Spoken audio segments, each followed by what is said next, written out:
안녕하세요. 저는 사연을 들으며 일상의 즐거움을 찾는 50대 여성이에요. 영상 쪽 일을 하고 있어서 영상으로 사연을 담는 일은 해봤지만 이렇게 음성으로 사연을 보내는 건 이번이 처음이라 저도 괜스레 설레고 떨리네요. 저는 제 아버지가 겪은 일이 어쩔 수 없던 일이었다고 생각하고 마음속 깊이 묻어두며 살아왔는데요. 사실 그렇게 묻어둘 일이 아니라고 생각이 들더라고요. 저희 아버지 참 멋있고 다정한 분이었는데 여러분들께도 소개하고 싶어요. 여러분들도 혹시 마음속 깊이 꺼내놓지 못하는 이야기가 있으신가요? 저는 요즘 주변 사람들에게도 이렇게 사연을 통해서도 이야기를 하며 슬픔을 나누고 기쁨을 배가 되게 하는 삶을 살아가려 노력하는 중이에요. 여러분들도 혹여 마음으로만 울고 있는 이야기가 있다면 속 시원하게 꺼내놓고 훌훌 털어버릴 수 있으시면 좋겠어요. 마음으로 응원할게요. 이제부터 제가 겪었던 이야기를 시작해 볼게요. 긴 이야기지만 재미있게 들어주시면 감사하겠습니다. 제 어머니와 아버지 두 분은 모두 무명 배우 생활을 꽤 오랜 기간 해오셨어요. 두 분께서는 연극 무대에 주로 오르셨고 텔레비전 프로그램에는 단역으로 짧게 나오는 경우가 많았어요. 아버지께서는 대학에서 전공도 연극 영화를 하셨는데 어머니께서는 고등학교 졸업 이후에 바로 연극 무대에서 배우로 일을 시작하게 되셨다고 해요. 같은 분야의 일을 하셨던 두 분은 고되고 힘든 연기 생활과 연극 무대라는 공통점을 배경으로 애정을 키우셨더라고요. 아버지는 연기와 연극에 대해 대학에서 전공까지 하며 배웠다고 해서 극단에서 아버지에 대한 대우가 남달랐다고 해요. 하지만 어머니께서는 처음부터 배우를 하시기보다는 연극 홍보용 포스터를 그리고 칠하고 만들어서 사람들한테 홍보하는 소위 말하는 삐끼 역할을 하기도 하고 연극 무대에 소품을 만들고 무대의 뒷배경을 만들기도 하는 잡일들을 오랫동안 했다고 해요. 그래도 자신의 꿈을 이루는 과정이라 생각하고 누구보다 땀 흘리며 열심히 극단에서 일을 했고요. 그런 어머니의 진가를 알아보신 아버지께서 어머니를 배우로서 추천을 하시고 서로 상대 배우로서 역할을 하며 연기를 하기도 하며 마음을 키우기 시작하신 것이었죠. 저희 부모님 두 분의 순수한 러브스토리 텔레비전 드라마에서나 나올 법하지 않나요? 저의 어린 시절부터 어머니 아버지 두 분은 모두 연극, 드라마, 영화 분야에 다양하게 관심이 많으셨기에 저도 자연스레 그쪽 분야에 대한 관심이 끊이질 않았어요. 한마디로 연기에 일찍 눈을 뜨게 되었던 거죠. 하지만 제 관심과 열정에 부모님은 걱정을 하시더군요. 이 분야가 쉬운 분야가 아니라는 것을 몸소 겪으셨던 분들이셨고 사실 저도 부모님을 통해 보고 들어온 얘기들이 많아서 쉽지 않은 길이라는 것을 알고 있었어요. 그리고 저희 집 형편을 생각해봐도 그러했죠. 연예계는 한두 명의 소수나 스타만이 반짝 뜨고 그 외에 대다수 사람들은 먹고 살기도 참 팍팍하게 힘들다는 것을 직접 옆에서 보며 자라왔기 때문이에요. 은하야, 그래도 연기가 하고 싶어? 진짜 힘들걸? 배고프고 힘든 순간이 예쁘고 신나는 순간들보다 훨씬 많을 거야. 응, 엄마, 그래도 나 연기할 거야. 엄마 아빠 보면 힘들어도 연기하면서 행복하잖아요. 그니까 포기 안 하고 연기하고 있는 거고. 어이구, 그래. 우리 은하 큰딸 대견하네. 힘든 길이라는 것을 알면서도 씩씩하게 하려는 마음이 아주 이뻐. 어머니 아버지의 젊은 시절 동료라고 할 수 있는 친구분들 중에서 중년의 나이가 되실 때까지 연극이나 연기 쪽으로 일을 하시는 경우는 정말 드물었어요. 아니, 거의 없다고 말하는 게 맞는 정도였죠. 부부인데 두 분 모두 연기 생활을 하고 계시는 경우는 저희 부모님이 유일한 정도였죠. 어려운 환경일지라도 연기를 계속 꾸준히 하실 수 있으셨던 원동력은 연기를 본업으로 생각하고 열정을 다하면서도 겸업을 하셨기 때문이에요. 아버지께서는 개인 택시를 운전하셨어요. 회사에 얽매여 있지 않아서 자유로이 일할 수 있는 게 참 좋다며 즐겁게 일을 하셨죠. 연기를 하면서 이렇게 일도 할 수 있다는 게 난 참 좋다. 은하랑 지아랑 두 딸이랑 밥도 자주 먹고 놀기도 자주 놀고 그러면서도 일할 수 있는 게 얼마나 좋아. 어머니께서는 시장이나 마트를 돌아다니며 부족한 일손을 돕는 부업 일을 하셨어요. 워낙 고우신 외모와 성실하신 성품 덕에 일을 하는 곳 어디에서도 항상 인기가 좋으셨죠. 그렇게 제 부모님은 누구보다 열심히 살아가시면서 연기를 놓지 않고 지내셨어요. 저는 혈기왕성함으로 무장한 젊은 배우가 아닐지라도 열정이 넘치고 꿈을 포기하지 않는 부모님이 존경스러웠어요. 여느 때와 같이 아버지는 드라마의 조연으로 출연하는 일을 마치시고 새벽까지 개인 택시 일을 하고 계셨어요. 새벽에 트럭이 차선을 넘어와 아버지의 차를 들이받았고 아버지는 차와 부딪히고 가드레일에 치이셨어요. 양심이 있다면 사고 수습은 해야 하는 게 맞지 않겠어요? 저희 아버지 차량은 가드레일에 부딪혀서 차량의 형태도 못 알아보게 되었는데 사고를 낸 사람은 신고도 하지 않고 사고 차량을 몰고 바로 도주를 해버렸고요. 한마디로 뺑소니였던 거죠. 바로 신고라도 해줬더라면 지금의 아버지는 어떠실지 궁금하기도 하네요. 지나가던 차량들이 주춤거리다가 신고를 해줘서 구급대가 출동해서 아버지를 병원으로 이송할 수 있었고 경찰들이 사고 현장을 조사할 수 있었다고 해요. 범인을 찾기 위해 경찰들이 조사를 하고 저희 가족들은 사고 현장 근처에 현수막을 걸어두기도 했지만 역부족이었나 봐요. 하필이면 CCTV 사각지대에서 사고가 날 거라는 생각은 못했겠죠. 범인을 잡지 못한 분한 마음은 둘째치고 아버지께서 급작스러운 사고를 당하시고 병원 신세를 지게 되신 상황이 저희 가족에겐 더 큰 시련이었죠. 항상 가족의 기둥과 같은 분이셨는데 한순간에 이런 일이 일어날 줄 몰랐어요.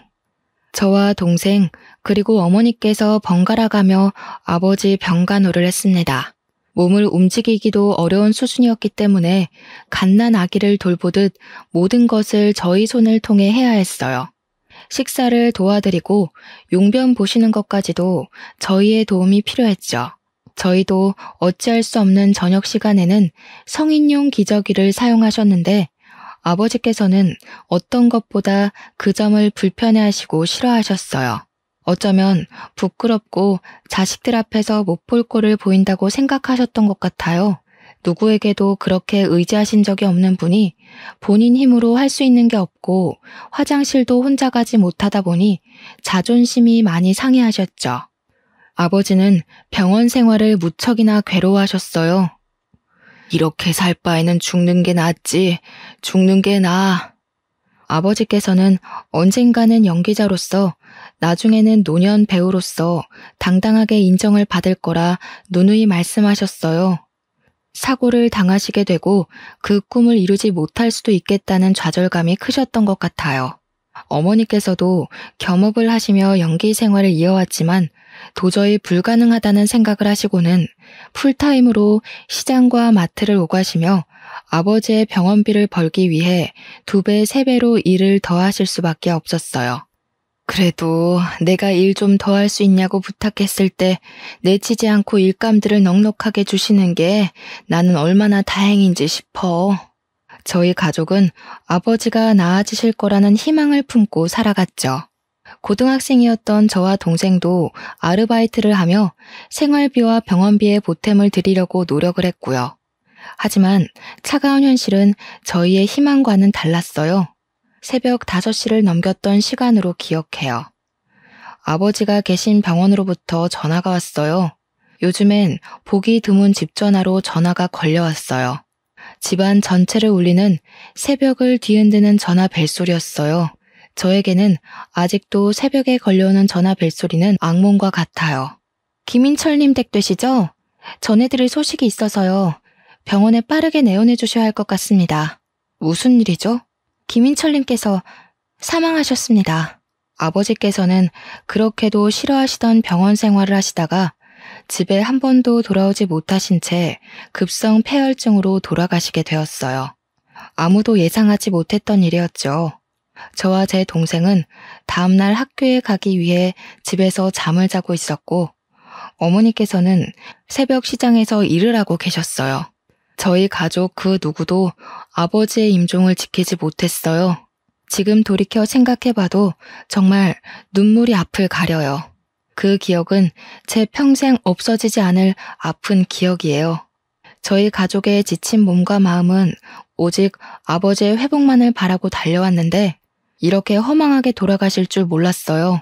저와 동생은 정말 아이처럼 그렇게 엉엉 울었어요. 돌아가신 아버지께서 얼마나 억울하실지, 저희를 남기고 가시는 마음이 얼마나 무거우실지 상상만 해도 마음이 아렸어요. 어머니께서는 현실로 받아들이지 못하셨죠. 펑펑 울어대는 저희와는 다르게 어머니는 눈물 한 방울도 흘리지 않으셨어요. 그저 넋이 나간 표정으로 장례를 치렀어요. 장례를 치르고 난 후 저희 가족은 이전과는 다른 삶을 살아갈 수밖에 없었어요. 마음과 정신적인 지주였던 아버지의 부재가 생각보다 가족들에겐 큰 영향이 있었던 거죠. 가난했지만 웃음이 끊이지 않았던 집의 분위기는 180도 변했어요. 하루하루 막막하게 느껴지는 그 무게감을 우리 가족 모두가 감당했어야 했기 때문이죠. 은하야, 어떻게 하니? 우리 어떻게 살아갈 수 있겠니? 막막하구나. 너희 아버지 없는 우리가 뭘 할 수 있겠니? 내가 더 잘할게, 엄마. 내가 다 먹여 살리고 돈도 많이 벌게. 걱정하지 마. 가족 모두가 이를 악물고 살아가게 된 계기가 되었어요. 저와 제 동생 아르바이트를 하면서도 누구보다 성실하게 학교 생활을 하며 대학 진학을 꿈꿨어요. 그렇게 저는 아버지의 못다 이룬 꿈을 이루고자 연극영화과로 대학 진학을 했죠. 4년 내내 연기도 해보고 연출도 해봤지만 생각보다 연기보다 연출이 저에게는 더 맞았어요. 그래서 오직 연기만 하겠다고 마음을 먹었다가 진로의 방향을 틀었죠. 저는 대학에서 배운 연극과 영화, 연출이 전부인 양 꿈에 부풀어 취직시장에 뛰어들었어요. 와, 정말 생각보다 어렵더라고요. 제 전공을 살려 취업을 하는 것이요. 그렇게 고민 많은 20대 중반을 넘기고 취업 준비 기간이 너무 길어지면 안 될 것 같아서 그냥 저를 불러주는 적당한 기업에서 일을 시작하는 게 낫겠다 싶었어요. 그렇게 일을 시작하게 되었죠. 첫 출근에서부터 제 꿈은 산산조각이 났었죠. 학교에서 배웠던 연출과는 생판 다른 노동이더라고요. 저는 영상회사에서 이렇게 다양한 일들을 하고 있는 줄 몰랐어요. 조연출 일부터 시작을 했는데 갖은 보조원 역할은 다 했어요. 무슨 커피 심부름은 매일같이 줄기차게 있는지 몸에 익다 보니 커피 심부름은 별것도 아닌 게 되더라고요. 그리고 엑셀 작업은 또 뭐 이렇게 많은지 컴퓨터로 처리해야 하는 일들이 이렇게 많을 수가 있나 싶었어요. 식사 영수증 관리에서부터 때로는 일손이 부족하다며 충무과에서 해야 하는 세금 관련 업무까지도 제가 하게 되었어요. 제가 원하던 일은 이런 게 아니었죠. 적어도 연출 전공을 살려서 아버지의 꿈을 뒤이어 이루겠다는 제 생각은 변함이 없었거든요.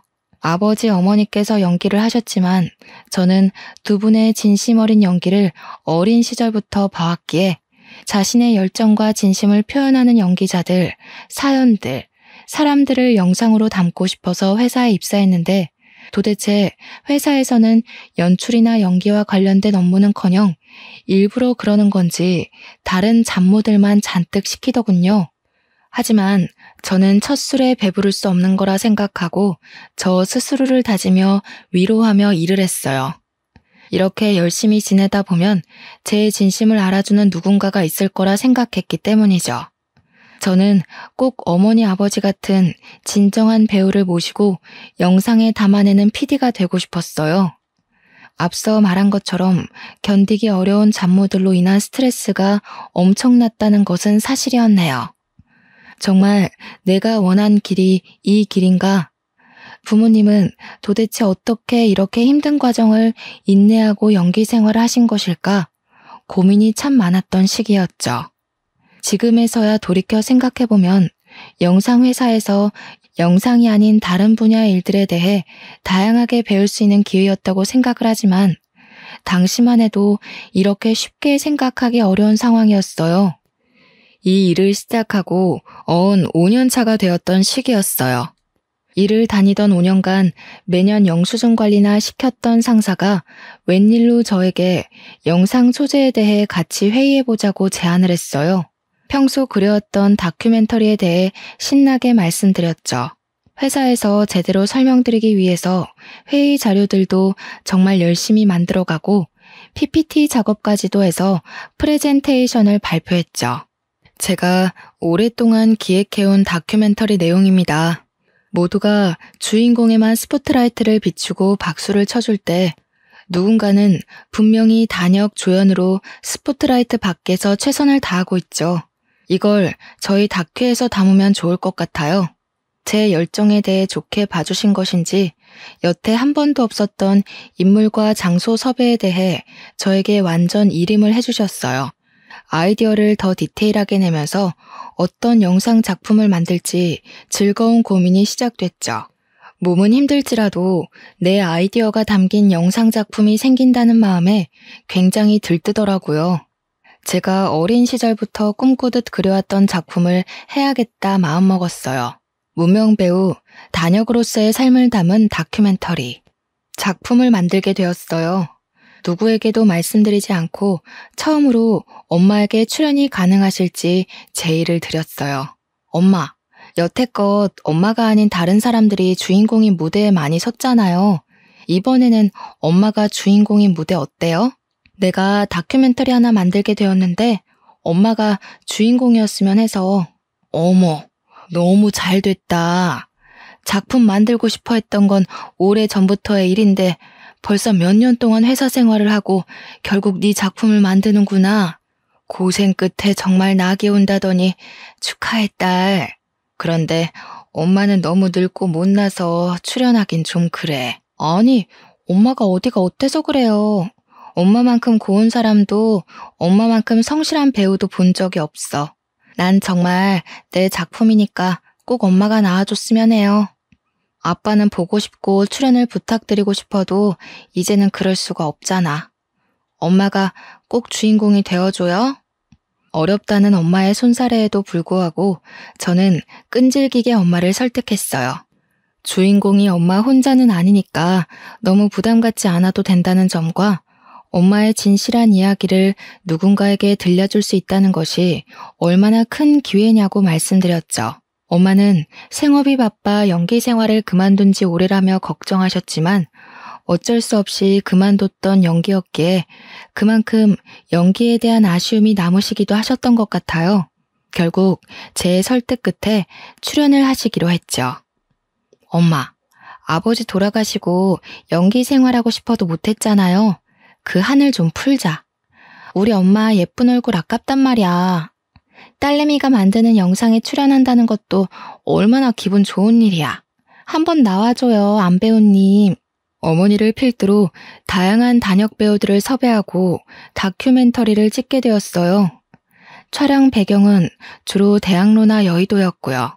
연극이나 방송을 짧게 하시는 경우가 많았고 대부분 사업을 하시거나 다른 일을 병행하면서 연기를 하셔서 양해를 구하며 촬영을 하게 되었죠. 아이고, 참 내가 뭐라고 이렇게 또 방송을 타게 해주나. 너무 고마워요. 촬영하시는 분들 고생이 많네요. 은하도 그렇고. 어머니가 주인공인 방송은 처음이시죠? 떨리실 것 같아요. 그래도 최대한 긴장 풀고 편히 말씀해 주세요. 인터뷰 형식으로 진행되다 보니 어렵지 않으실 거예요. 엄마가 겪어온 이야기, 연기에 대한 생각들 솔직하게만 이야기하시면 돼요. 저희 어머니는 주로 인터뷰 형식으로 촬영을 했어요. 이전에 어떤 사연이 있었는지를 말씀해 주셨죠. 어머니의 남편, 제 아버지와 연기로 만나고 사랑을 키워 아이들까지 낳아 키웠지만 허망한 사고로 먼저 이 세상을 떠났다는 이야기를 담았어요. 연기자에 대한 이야기인데 어머니의 사연이 사연인지라 뺑소니 사고에 대한 이야기를 길게 하시더라고요. 저도 방송을 통해 어떻게 해서든 범인을 찾고 싶었던 사심도 있었고요. 어떻게 CCTV도 제대로 없고 목격자 한 명도 없는 사고라는 것이 존재할 수 있는 것이고 그 사고의 당사자가 저희 아버지가 될 수 있는 것이었을까요? 그로 인해 목숨까지 잃게 되신 저희 아버지. 어머니께서 눈물을 억지로 눌러 참으시며 아버지 이야기를 꺼내시는데 저희 스태프 모두 눈물을 함께 훔칠 수밖에 없었어요. 그런 일이 있었던 건 몰랐어요. 은하 PD 고생 많았네요. 진짜 텔레비전에 나올 만한 사연인데요. 어떻게 뺑소니 범인을 못 잡을 수가 있지? 여태까지. 가족들 다 마음고생 무지하게 심했겠다. 그렇죠. 우리 가족 마음고생 심했지. 그래도 그 일을 계기로 이악 물고 살아서 내가 이렇게 PD도 하고 있는 게 아닐까 싶긴 해요. 억울하긴 해도 우리 가족 눈 감고 귀 막고 열심히 살았지 뭐. 또 영상이 담긴 한 분의 경우는 배달 일을 하시며 연기 생활을 오랫동안 병행해 오시기도 했어요. 사실 배달 일을 하면 몸도 얼굴도 상하고 정말 필요한 일인데 연기에 대한 열정이 있어도 연기만으로는 도저히 월세만 해도 감당하기 어려울 정도였기 때문이라고 하셨죠. 저희 부모님 외에도 다양한 단역분들의 애환과 감동을 담은 다큐멘터리는 꽤 오랜 기간 시간이 걸려 최종적으로 완성이 되었어요. 영상으로 찍는 것도 오래 걸리지만 편집을 하고 컴퓨터 그래픽과 자막을 넣고 수정을 하고 완벽한 영상물을 만드는 데까지가 꽤 오랜 시간이 걸리는 작업이었죠. 이제 다큐멘터리를 방송에 내보내기 전에 마지막 관문이 남아 있었습니다. 영상이 방송을 타기 전에 대표님의 컨펌이 필요했던 것이죠. 그래서 영상을 대표님께 보여드렸습니다. 긴장되고 떨리는 순간이었죠. 혹여나 마음에 들지 않으신다는 말씀을 하시면 완성된 영상일지라도 방송에 나가지 못할 테니 말짱 도루묵일 테니 말이에요. 우리 진짜 그동안 고생했다. 이제 마지막으로 조금만 더 힘내서 일해봅시다. 대표님 컨펌만 떨어지면 끝이야 끝. 그러게요. 드디어 끝이라는 게 보이기는 하네요. 와, 진짜 고생했다 우리. 컨펌 잘 되면 좋겠어요, 진짜로. 대표님과 저 그리고 대표 스태프 몇 명이 함께 영상을 시청하며 최종 컨펌을 하는 시간이었습니다. 저는 입이 바싹바싹 마르더군요. 그렇게 긴장이 되던 것은 일을 하면서는 처음 있던 일이었죠. 갑자기 당황스러운 일이 벌어졌어요. 영상을 잘 보고 계시던 대표님이 오열을 하시는 상황이 생긴 거죠. 처음에는 당황한 표정을 감추지 못하셨는데 이내 눈물을 터뜨리시더라고요. 이게 무슨 상황인가 싶었죠. 저는 놀라서 입을 다물지 못했지만 대표님께 휴지를 내어드리며 조용히 괜찮으시냐고 영상에 문제가 많다고 생각이 드시냐고 여쭤보았어요. 대표님, 괜찮으세요? 무슨 일이신지 여쭤봐도 괜찮으실까요? 제 영상 감동적일 수는 있지만 대표님께서 오열하시면서까지 그렇게 울만한 이야기는 아니었는데요. 아, 미안해요, 은하씨. 지금 내가 너무 마음이 가라앉지를 않아서 다음에 따로 시간 내서 말씀드릴게요. 저도 생각 정리 좀 해야 할 것 같아서요. 대표님의 뜬금없는 오열에 당황한 저와 스태프들은 침묵을 지키며 사무실에 각자 자리로 돌아왔습니다. 순간 저희의 노력이 물거품이 된 것만 같은 기분이 들었어요. 감동적인 포인트가 있다고 해도 그렇게 오열할 만큼의 슬픈 이야기는 분명히 아니었는데 대표님이 왜 저렇게 우시는 거지? 우리가 뭔가 잘못했나? 대표님이 무슨 큰일을 당하셨나? 우리 영상에는 누가 없어야 하는 건가 싶었어요. 입사 후에 한 번도 누구 앞에서 눈물을 보이신 적이 없으셨던 분인지라 저희 모두 크게 놀랐습니다. 대표님도 눈물이라는 게 있는 사람이구나 싶으면서도 무슨 큰일이라도 난 건가 싶더라고요.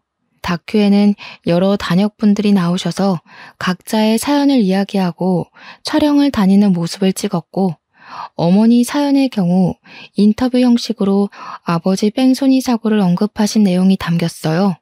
어느 포인트에서 대표님이 오열하신 건지 아무리 생각해봐도 잘 모르겠더군요. 저희 스태프들끼리 별별 소문이 돌기 시작했어요.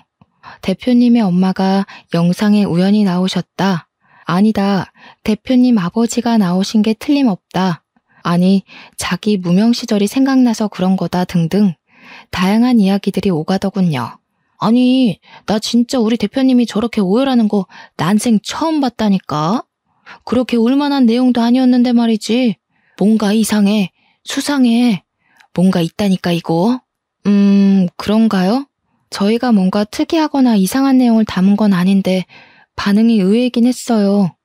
저는 다른 것보다 제 입봉작인데 방송도 못하고 묻힐까봐 제일 걱정스럽다니까요. 아, 걱정이에요, 걱정. 며칠이 지난 후 대표님이 저를 개인적으로 부르셨어요. 다큐멘터리의 총 책임자이기 때문에 저를 부르셨겠거니 가벼운 마음으로 사장님을 뵈러 갔죠.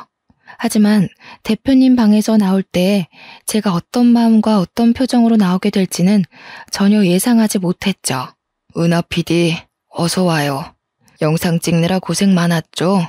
편집도 무지하게 길었을 텐데 피곤은 좀 풀렸어요? 이럴 때 좀 쉬어야 다음 작품 쉽게 시작하지. 아, 네, 감사합니다. 피곤하긴 하네요.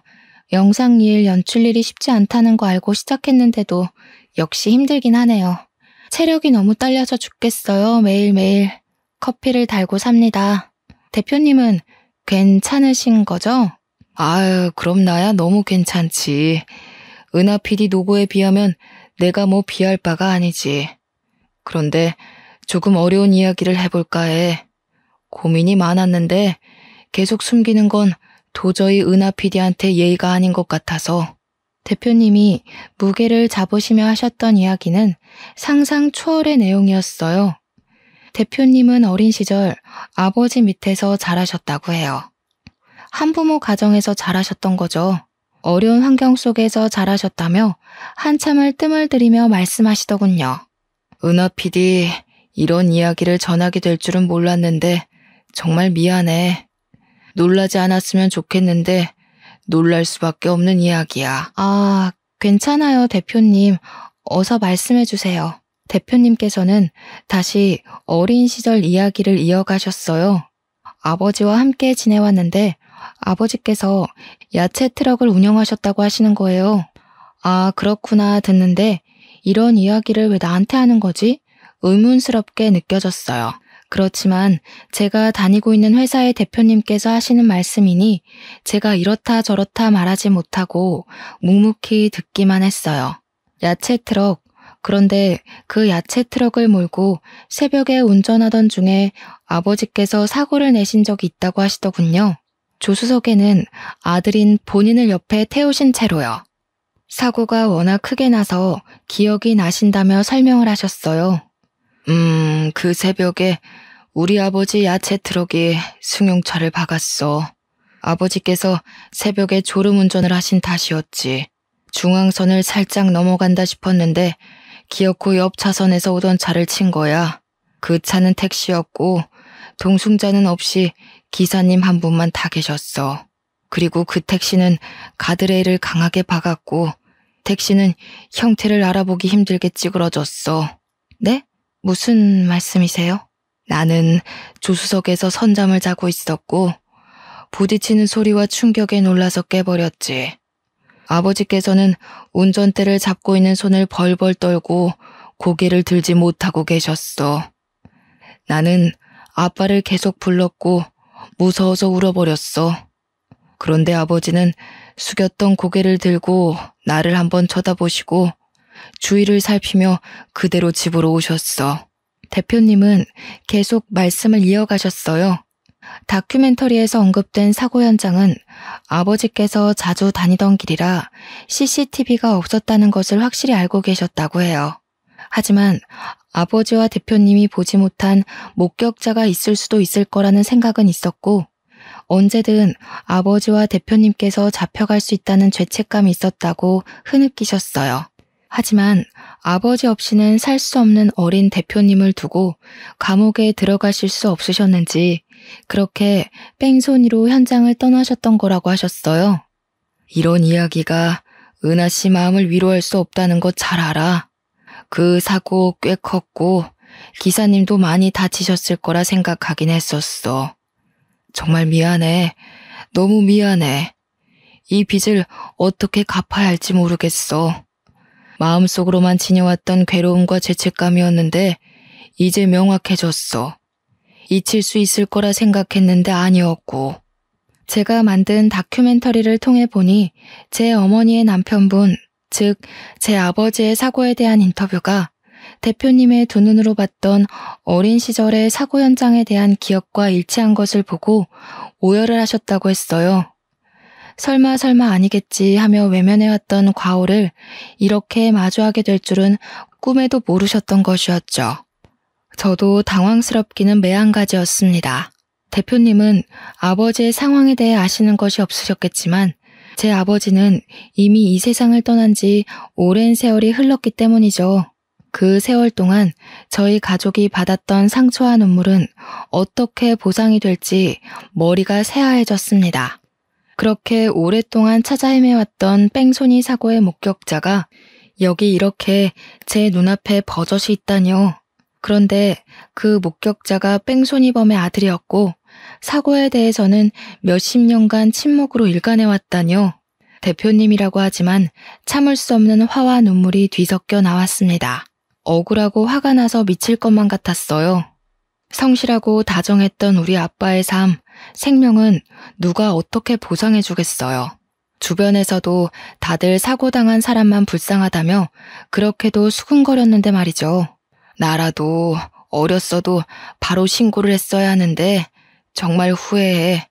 정말 미안해. 끔찍하게 사죄해요, 은하 씨. 대표님은 너무 미안해서 어찌할 바를 모르겠다며 제 두 손을 꼭 잡고 눈물을 주룩주룩 흘리셨어요. 아버지께서는 현재 나이가 노쇠하셔서 요양병원에 치매 환자로 입원해 계신다고 했어요. 대표님 아버지께서 정말 죄인이고 본인도 마찬가지라며 아버지께서 이런 일을 겪게 되신 것 정말 마음 아프고 유감이라고 말씀하셨어요.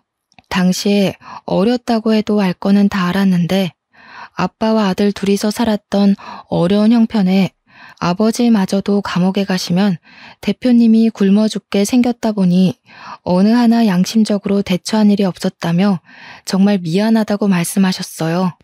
아버지였어도 내 아버지였어도 신고를 했어야 마땅한 일이었지. 정말 죽을 죄였어요. 미안해. 그런 사정이 있었을 거라 생각 못했어요. 게다가 목격자가 이렇게 있을 거라는 것도 상상 못했어요. 정말 엄청 찾아다녔는데 현수막도 붙이고 포스터도 돌렸는데 없더라고요, 목격자가. 그래서 그냥 반쯤 포기하고 기억에 묻어두고 살았어요. 이렇게 마주하게 될 거라고는 정말 몰랐네요. 어안이 벙벙해서 눈물을 흘리지도 못하는 저를 두고 대표님은 이야기를 이어가셨어요. 아버지를 만나게 해주고 싶다고 하시더군요. 저는 어떻게 반응을 하는 게 좋을지 감이 안 잡혔어요.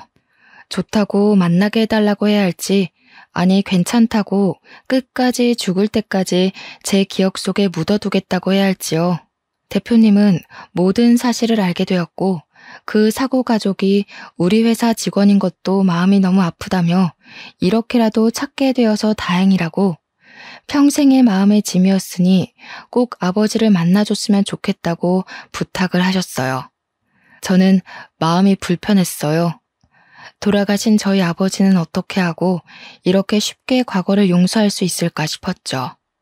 하지만 상대는 회사의 대표님, 형편이 어려운 저는 대표님의 말씀에 네네 하며 오케이를 하고 말았네요. 약속한 시간은 금방도 찾아왔습니다. 몇 주 뒤에 잡아둔 면회 날짜가 이렇게 빨리 찾아올지 몰랐어요. 어머니와 동생에게 사실대로 이야기를 했다가는 정말 말 그대로 뒤집어지고 쓰러질 것만 같아서 우선 제가 먼저 대표님 아버지라는 분을 만나 뵙기로 했죠. 대표님의 차를 빌려 타고 함께 가는 길. 차 안의 고요한 침묵은 이상하리만치 현실감이 없었고 긴장감까지 맴돌았어요. 마치 전쟁에 나가는 병사들의 마음이 이랬을까 싶었어요. 가긴 가야 하는데 마주하긴 마주해야 하는데 뭘 어쩌지 싶은 마음에 정말 피하고 싶더군요. 그렇게 요양병원 앞에 도착을 했죠. 시간이 멈춰버렸으면 좋겠다는 생각밖에 들지 않았어요. 어린 시절부터 그려왔던 우리 아빠를 아프게 하고 죽게 만든 뺑소니범은 뿔 달리고 악마같이 생긴 나쁜 사람일 거라 생각했는데 그게 아닐 수도 있다는 가능성이 참 머릿속을 복잡하게 만들었어요. 은하 PD, 이쪽이야. 내가 앞장설게요. 아, 네. 요양병원이 익숙한 듯 앞장서시는 대표님의 등 뒤를 따라 저는 저벅저벅 걸어갔어요. 참 무거운 발걸음 오랜만이었네요. 어떤 이야기부터 시작해야 할지 원래 가해자를 찾게 되면 멱살잡이를 하겠다 마음먹고 살아왔는데 이렇게 만나게 될 줄은 몰랐죠. 멱살잡이는 어려울 것 같은데 그러면 어떻게 하지? 내 화와 분노와 억울함을 어떻게 표현을 해야 하지? 고민을 하며 병실로 걸어 들어갔어요. 아버지, 저의 기억 속에 가장 아픈 이야기를 해야 할 것 같아요. 이제는 분명히 마무리해야 할 것 같아서요. 이렇게 이야기를 하시며 대표님은 먼저 무릎을 꿇고 이야기를 시작하셨어요. 노쇠한 노인분이 침대에서 내려와 대표님과 함께 나란히 무릎을 꿇고 눈물을 흘리셨어요. 저는 제 사연을 이야기할 수밖에 없었죠. 어떻게 살아왔고 어떤 아빠였는지 갑자기 우리 곁을 떠나시게 되었는데 뺑소니 사고였고 목격자도 CCTV도 없어서 할 수 있는 일이 없었다는 것. 경찰 조사도 금세 끝나버리고 억울한 마음이 풀리기도 전에 당장 입에 풀칠하기도 바빠 일을 시작할 수밖에 없었다는 것을 이야기했어요. 어쨌든 저쨌든 우리가 어떤 이야기를 하고 슬퍼해도 저희 아버지는 이미 이 세상에 계시지 않아요. 우리 아빠 살려내요. 미안합니다. 죄송합니다. 입이 1000개 만개여도 부족해요. 경찰서 앞을 몇 번을 찾아갔는지 모르겠어요. 이 노인네가 갈 때가 다 돼서야 이렇게 마음을 전하네요. 부족한 인간이라 미안해요. 내가 그때 제대로 죗값을 치렀어야 하는 건데 정말 미안해요, 아가씨. 치매가 있다고 하셨는데 제가 전했던 이야기를 들으시고는 옛 기억이 떠오르셨는지 함께 눈물을 흘리시며 진심으로 참회를 하시더군요. 그때로 돌아갈 수는 없다는 것을 알지만 다시 돌아간다면 꼭 당신께서 감옥에 갔을 것이라며 그렇게 바로 경찰에 신고를 했더라면 아버지께서 덜 억울하셔서 돌아가시지는 않으셨을 수도 있을 거라는 이야기를 하셨어요. 말씀이라도 그렇게 따뜻하게 해주시는 게 감사하더군요. 평생을 증오하던 아빠를 죽인 범죄자란 사실이 믿기지 않게 그 진심이 담긴 한두 마디의 말이 사람 마음을 이렇게 어루만질 수도 있구나 싶었죠. 정말 내가 저승에 가서라도 죗값은 달게 받을 거야. 내가 그대들 가족들에게 몹쓸 짓을 했지. 내 새끼만 귀한 줄 알고 살면 뭐하나. 짐승만도 못한 거지. 전벌받고 이렇게 병원에 갇혀 송장처럼 죽은 것처럼 있는 거지. 아이처럼 엉엉 눈물을 흘리시는 모습에 마음이 울리더군요. 저희 아빠가 정말 안타깝고 억울하기도 하고 이 사과와 대화로 모든 것들이 해결되지는 않겠지만 작게나마 실마리가 보이는 듯했죠. 그동안 마음을 억눌러 오던 짐을 조금은 덜어놓은 것만 같았어요. 이후 제가 겪은 상황을 제 어머니와 동생에게 알렸고 정말 둘은 까무러치듯 놀라 자빠졌어요.